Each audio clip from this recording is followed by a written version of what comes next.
All right. So after the fact, I realized my mic was not working or had been muted starting on UK5 through UK6's turn. I'd already recorded the videos, so I noticed it. I'm going to do my best to uh, rehash what I can. I don't really, these are a few days old now, so I don't necessarily remember what all I was saying, so I may skip between parts. Big thing here again, he's got 4 bombers, 5 fighters, 3 subs, and that's a whole lot. I don't have enough to go to C Zone 3. Even if I take Iceland, Norway, and Finland, the 7, I believe, was still enough when I did the calculation for him to be able to threaten me, but I really, really wanted to come to C Zone 8 anyways. And he's already shown the propensity to make a iffy attack on fleets. And what I was looking at is the potentiality of setting up a coin flip battle in C Zone 8, a massive coin flip battle in C Zone 8. So that's why I'm doing a lot of the talking here. Japan, we already knew we were bailing out of India. We already knew we were bailing out of India.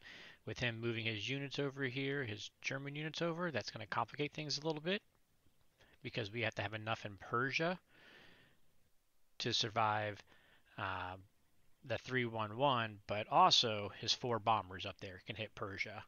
So ultimately, that means I need at least 2 fighters in Persia to protect it, which means I can't attack the battleship with my fighters. I mean, I could go 1, 2, 3, but they had to land in Caucasus. They can't come back to Persia.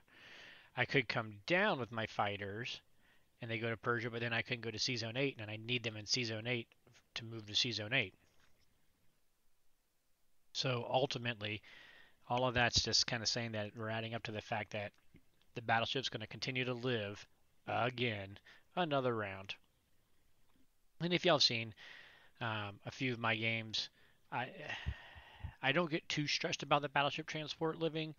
Yes, they causes some problems. Yes, it can be a headache, but it's not as game altering as I initially thought. I thought I had to kill that battleship and I had to kill it on round 1 uh, or else. But I think I've shown in KJF and KGF that I can let that battleship live and mitigate it is better than attacking it sometimes.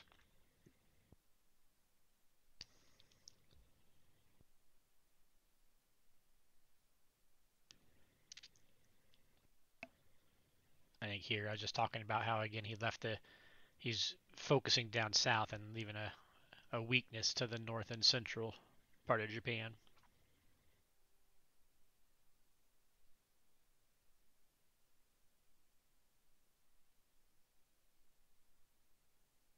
I was noting that, as again, I wanted to attack that, but I couldn't put U.S. or Russian troops into Persia because then when it became time after UK, Japan's going to move into India, so then UK is going to have to move out, and so anything that's left there, anything that moves in after Japan moves to India is then going to be killed and wiped by Japan following right behind me.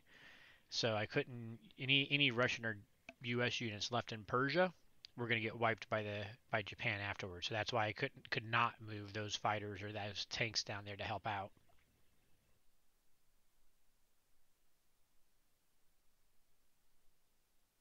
Alright. And I talk and I talk and I talk. I was looking also talking about here how I can't really go to Egypt and stack Egypt with bringing U.S. because U.S. is going to move after Japan. After Japan moves to India, if U.S. moved to there, then they're going to be getting, Japan's going to be dead zoning Egypt. So I couldn't really move my stack into Egypt because these bombers and this would be a 1 Japan 2 wipe there. So we're getting a little knocked back on our feet just a little bit here with these Germans still alive, the German battleship, and Japan coming through India.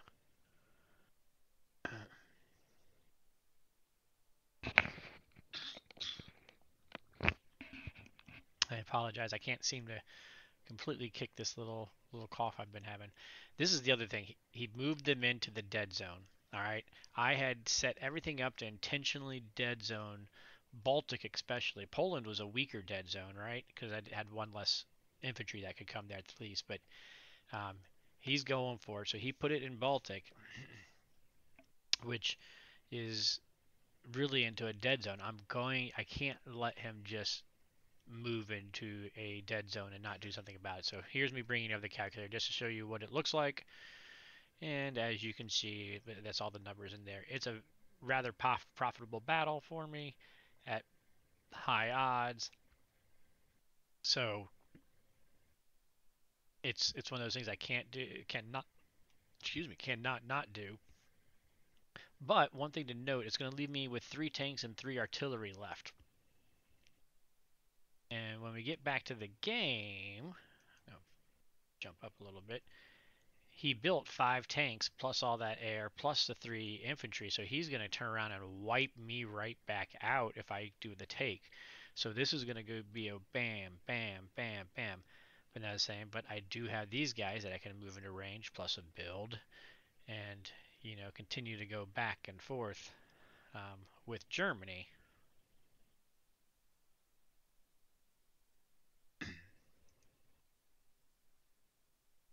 All right, let's get to some combat.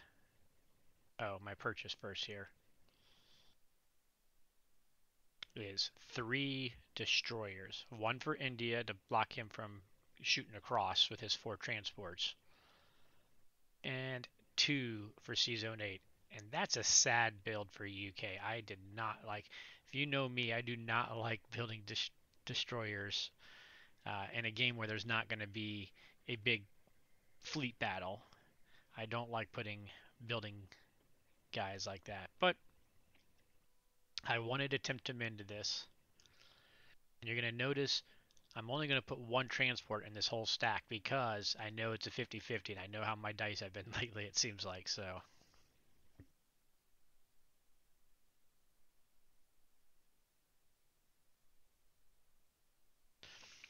and I could have used these guys, but I decided to hold them back because, again, I'm going to move my transports up to here to get them safe from the bombers. And I want them to be able to have something that they can attack with. So we're using troops off of England. And I'm going to put both in, even though I only needed 1. Because, again, we know he's going to be low on ground units, and that's what I want to focus in on is, kill as many of his ground units, make him use as many of his ground units as possible.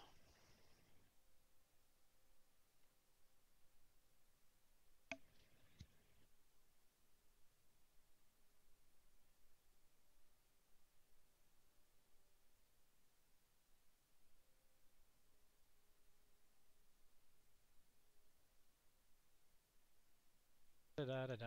Sometimes I talk a lot. What can I say? Oh yeah, blitzing the tank through because, again, like I said, anything that I leave in the arch here around the Red Sea is going to be in trouble after Japan's turn. So, and then of course Germany is going to be able to move down here in Australia. One thing I did say is, I'm going to move him over here to West Australia, even though he really has them dead zone between all his transports and his 2 battleships. He could kill the 3 quite easily, but because the air can't reach it, he's going to need to use at least 2 transports. And if he's got 2 transports coming this way, then that's 2 transports not going this way towards Africa and India.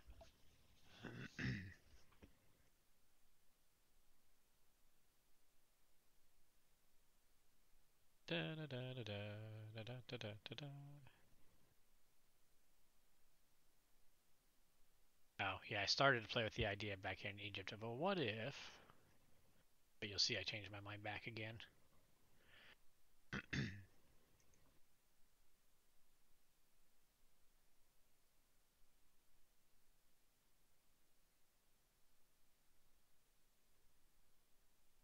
Good old dice. Only the 1 battle, though, so not much dice to look at this time.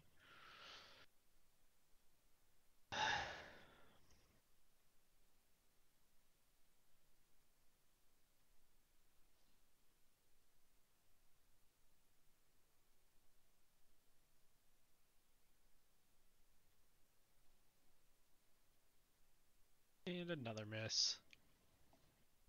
And another miss. There we go. We got the hit. But of course he returned it.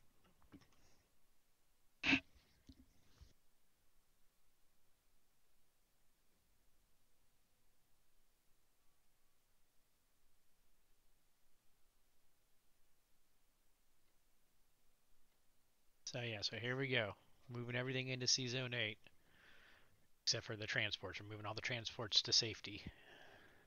We needed at least 2 fighters in Persia, so we got them coming from India. And again, that's to be safe from the Germans and the bombers. I did decide, you can see I'm bringing my sub up because he's got subs in the attack.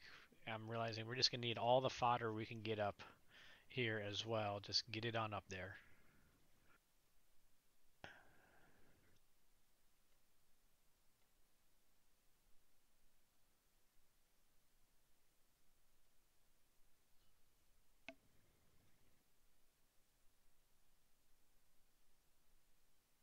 Ready for a US turn?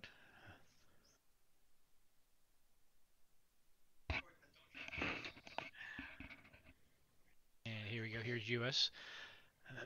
US 5, so Japan took their turn. As you can see, 2 infantry, 4 artillery, 3 tanks. He's focusing. He's going to be focusing his build down here on these guys. Took India as expected, of course.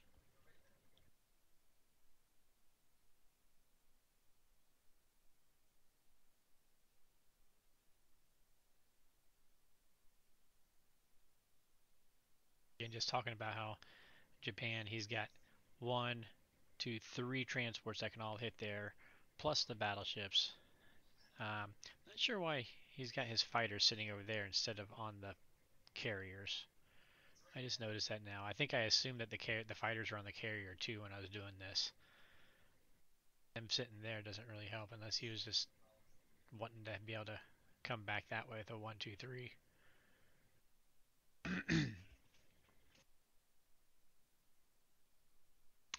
I don't think I caught that originally.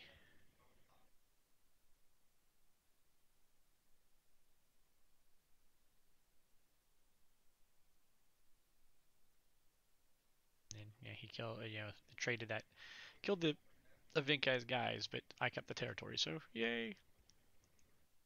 Alright. Oh, yeah, so I was commenting that again, he's going to have that transport that could come over. So you're going to see I end up choosing to buy a bomber because I had the money to do so. And by having a bomber, I'm going to be able to, if he decides to go for Alaska, I'll kill the transport. He's going to have to pay the transport for the bomber, or for Alaska.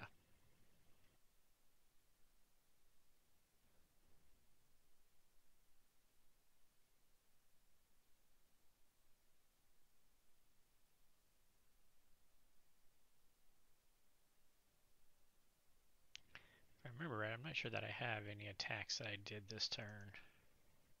Yeah, there were no attacks, so on to non-combat. Pull these guys back, get them to safety. Guys on up.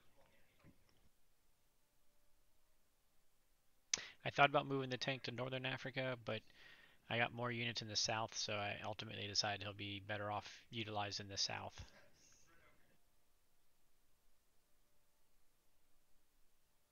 I still wasn't sure exactly what I was going to do with the fighter yet, so I decided to hold off there.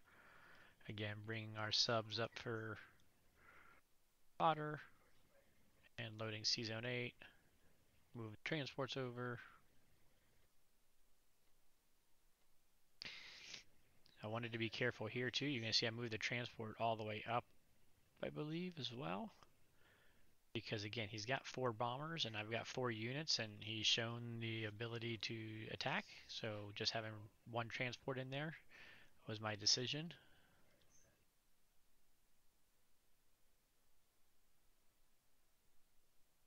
Again, just reviewing, I can't really put them in Persia. It's not an option.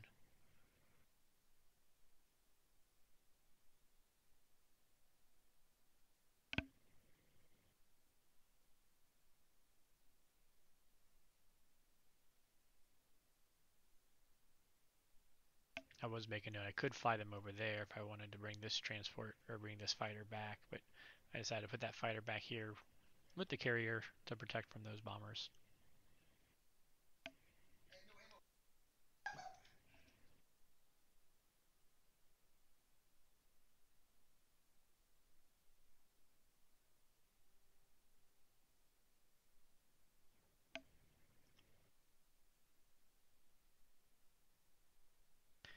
So there we go.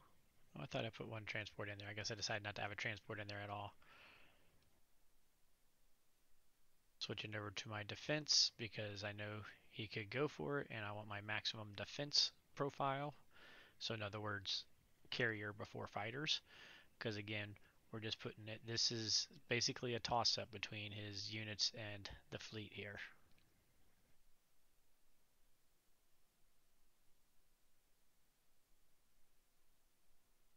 Oh, I was just switching over to submerge because I had that one sub sitting in there, and earlier in the game he was going after subs that were by themselves and testing them, so we did want him to submerge, but I still want my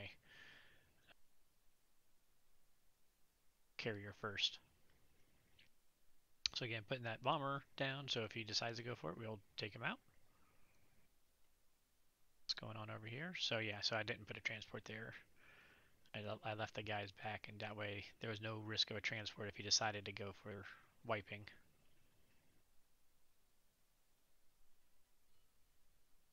32 IPC for Russia in round 6. That's a nice number. See, I was going at 30 attack power low in all of this. So, although I did have, but that doesn't show. And I think I started doing a spreadsheet on this game. I can't remember. Um, but regardless, I know the unit count is much higher for me. Even though he's got the attack power, I've got the unit count, and so that total strength is still in my behalf. And if you can see, he's only got 75 income, so that's the one. Those are the positives, but it looks bad with his attack power being so high there.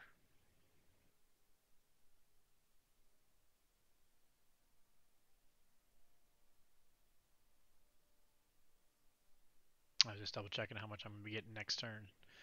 So I get the 27, 28, 29.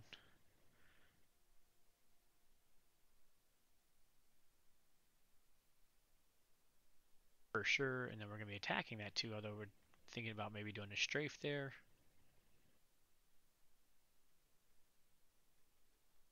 We're just going to go ahead and get all the artillery we can since we are attacking with everything and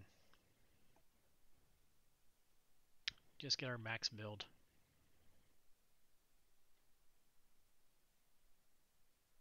Down here, he still hasn't got anything to threaten my Russians, so I'm just kind of sitting there holding some US IPC. And I was talking about I could come down here, but then he'll just wipe them. So I'm not really looking to trade with Japan per se as much as if this was Germany I was trading with, it'd be a different story, but I need to kind of just hang back.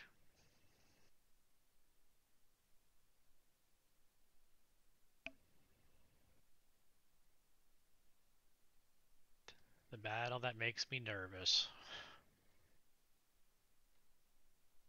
What you didn't see is, again, I made note, I started game 12, and in game 12, Germany put into Karelia on G1 with my tank buy, and he did it when I had a dead zone. I had 7 units, 7 infantry surviving West Russia, and so I went for Karelia and got horribly decimated and had to retreat to Arch, and even then was at a risk of him crushing me. And then that game turned into a bloodbath. That's that G1 carrier game. It actually would have been an interesting game to record had I been doing it, but I was just wanting to play it quickly. Anyways, back to this. Here we go. So this is our going in into there. And dice are kind. At least just not bad.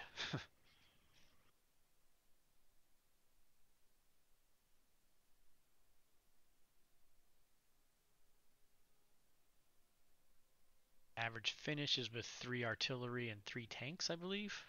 It was.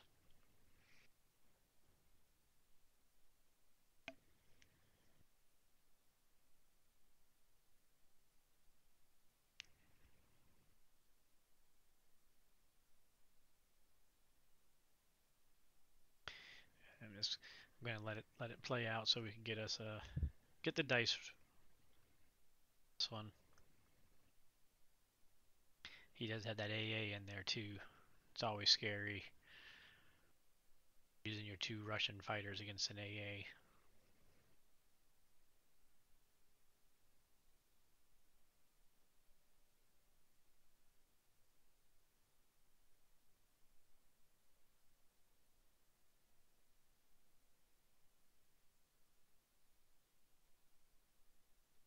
That's a big sigh of relief. Anytime you see the AA miss. 9 hits.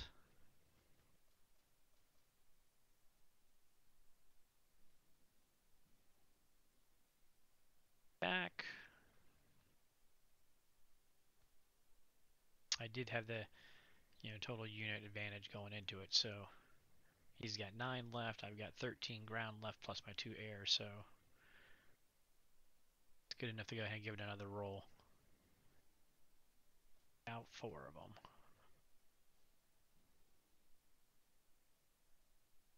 Out 3. So this is where you gotta look at it and go, okay, do I retreat with this and know he's got 5 tanks coming behind it plus all that air, so 19 units coming behind. I could retreat 12, build 2, 14, 15, and I can move those Russians up. Plus he's got the 4 from Norway up there, or Finland, excuse me. So, I mean, he's going to have 23 units. I'm going to have potentially 23 units. We know he's a gambler. He'd have a lot of high hitting units between tanks and bombers and fighters versus my, 17-ish, whatever it was I was going to be hitting at 2. So it's iffy. If I retreat everything to Karelia and move West Russia up to Karelia, could go for that and potentially crush me. And like I said, we know he takes risky battles.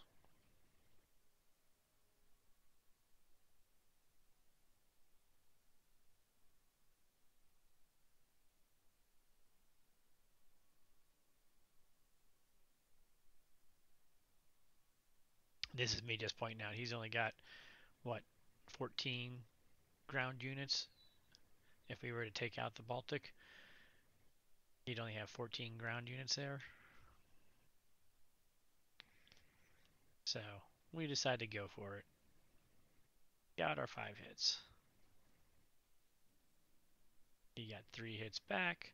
So we ended up with 1 extra artillery, right? I think I said 3 and 3 is what was expected, so we got 4 and 3.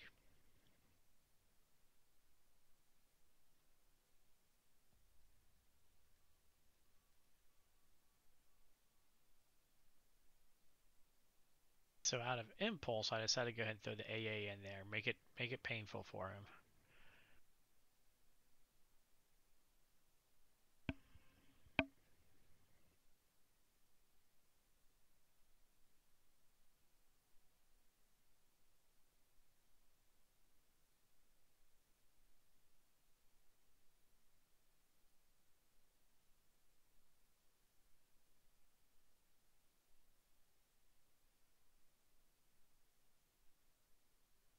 So you know what I was talking about at this point. I guess I was debating on the whole Karelia, what I was going to do up there, because again, it is a bit risky. He's got 4 infantry and all that air.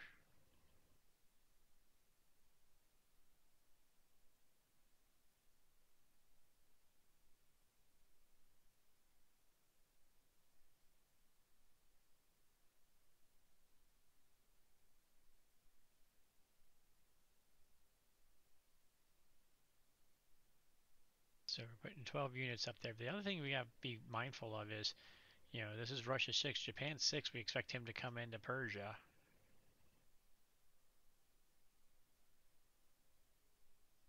I'm up here. So Russia 7 I can come down, but he's already coming in into potentially coming into here. So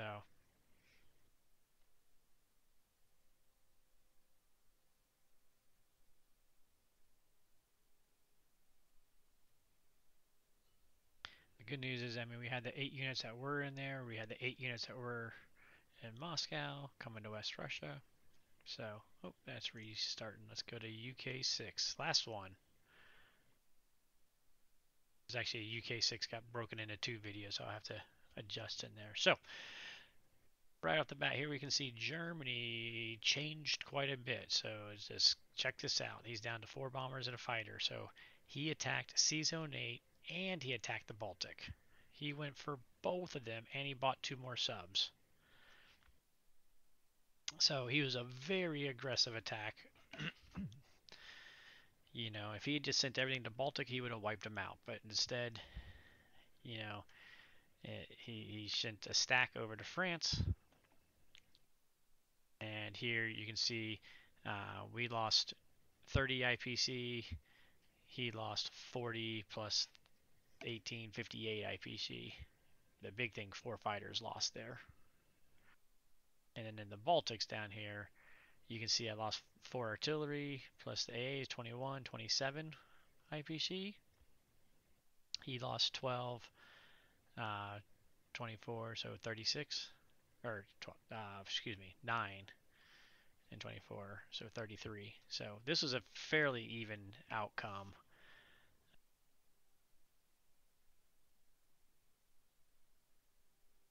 But still, he was greedy. He went for both.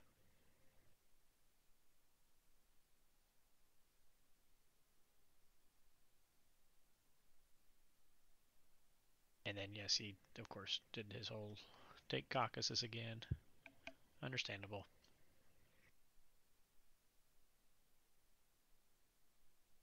So, yes, this was a key part here before I jumped ahead. Again, do I go for the battleship? I've got 3 fighters here I could attack with the battleship, and we're retreating back to Caucasus.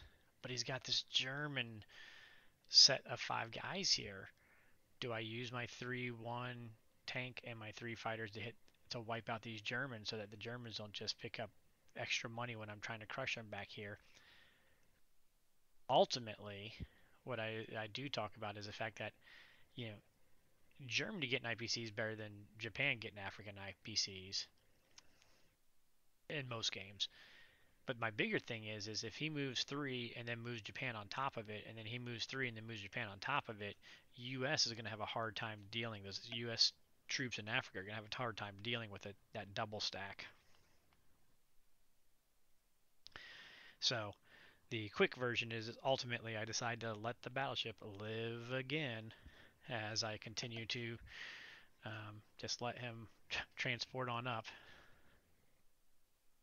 I'm hoping that I'll be able to stack both of these this next turn, but I gotta watch out. I gotta make sure I protect versus Japan. That's gonna be coming up. The next talk is I got 5 transports here that can't get down here. Unfortunately, they can only come up this way, so we gotta start planning our northern attack next.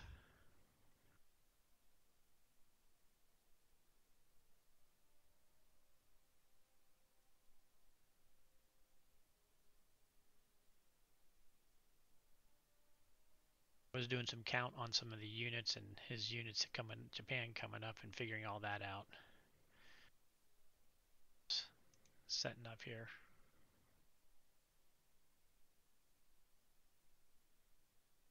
I don't really want to break in Caucasus quickly.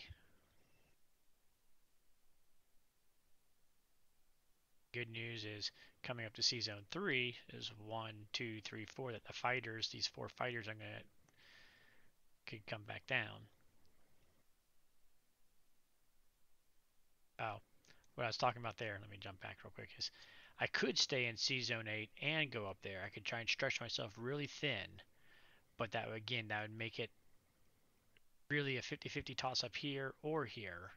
And all I could really do with 1 transport is 1 artillery into Northwest Europe. and was it really worth the risk of this very aggressive player for me to stay and just get Northwest Europe? So ultimately, I decided not to. I decided to just move everything on up.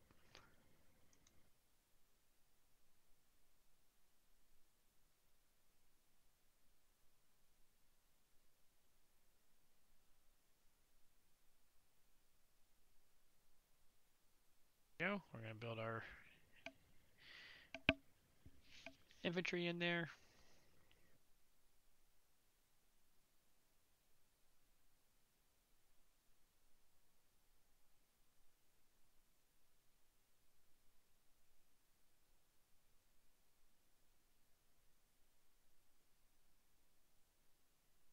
We're talking about we're going to take one artillery, building 5 infantry plus the one artillery gives me 6 units for my 3 transports next turn. So I'm able to build 2 bombers. I said I want to believe I had like 45 IPC. No, that's not right. What I build 15 and 39 IPC. So I said, why I'm rich? Let's buy them while I'm rich, because when Africa starts folding, UK is not going to be rich anymore, and we're not going to have the chance to buy nice things like bombers.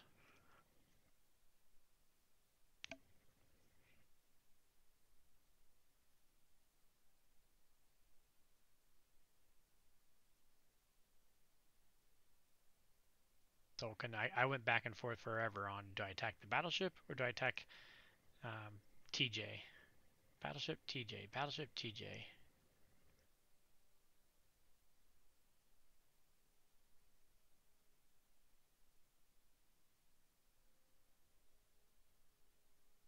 I was talking about how I plan on bringing the 4 U.S. transports down this way next turn, maybe. Since the bombers in here, he can no longer hit them there, so they could go naked down there.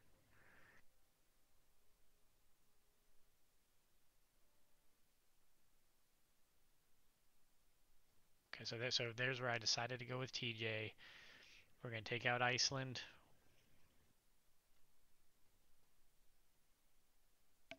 And then also get my tank. Somehow get my tank to Finland.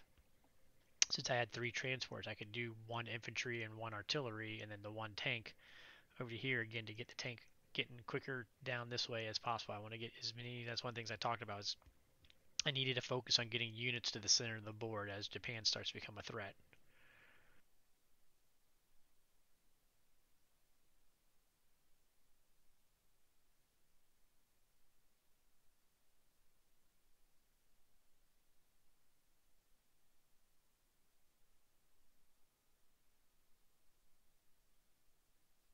Again, I talked about how I'm going to leave them here again because still, if he has to bring 2 transports back this way, so be it. I'd rather bring 2 transports this way than those 2 transports coming in here to the middle of the board in Africa. So I'm going to leave my 3 infantry hanging out there, even though he could kill them. It's one of those, it's okay to sit in the dead zone.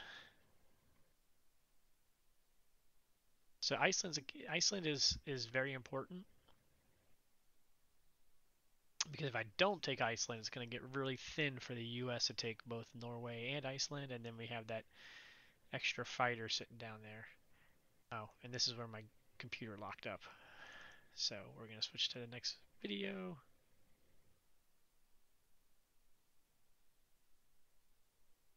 And this is the Iceland battle. So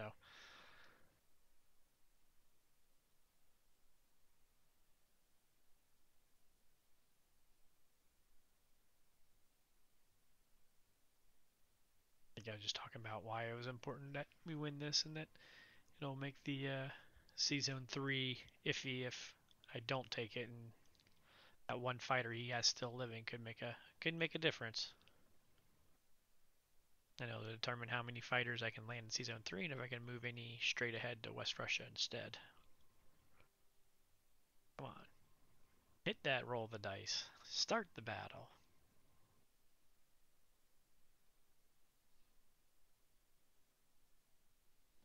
So there we go. Success.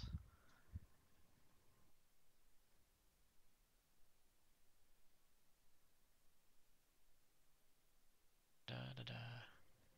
Oh, Transjordan. Here we go.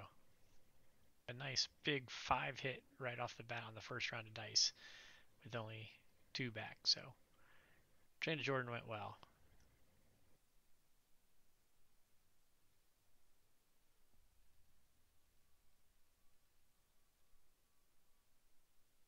Of course, even with them going well, I did talk about, well, what if I left a couple guys here? What if I left these guys in Egypt? You know, make him fight and work for it. Although I knew I wanted the AA coming back. But ultimately, I'm going to decide to just pull out, let Japan do what they're going to do.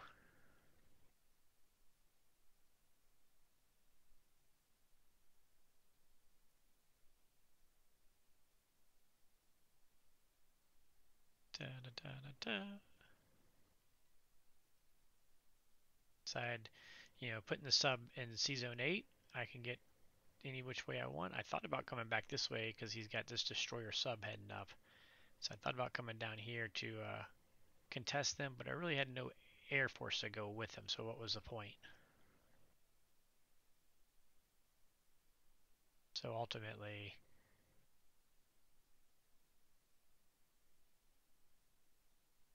computer catch back up with me again. Ultimately, I end up taking him to C Zone 8 because he can get to wherever we need to from there. And it looks like my computer just froze on me again. I am working on an ancient computer. Alright, and it just jumped on us. So anyway, so yeah, so sub ultimately started to go 9, and then I decided 8 so that we could get into any of the C zones that we need to get into.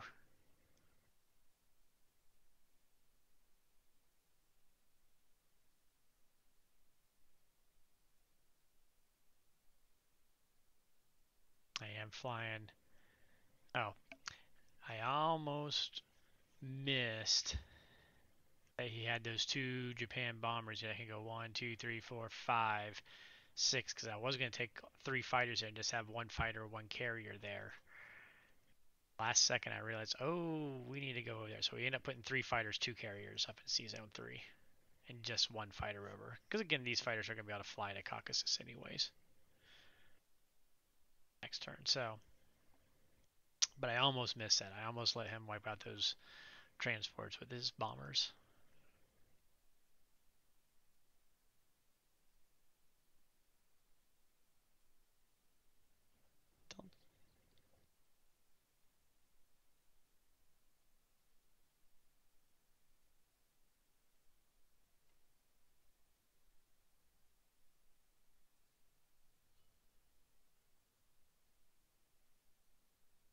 Trying to just zoom in for take a minute, let you see the board, see what this looks like up here. At US, we're planning on taking Norway and getting all those transports over. So you can see the numbers and all that fun stuff here.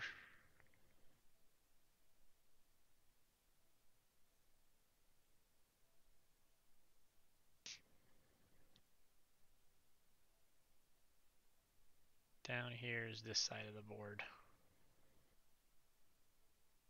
So there we go. All right. And that should be it for this turn.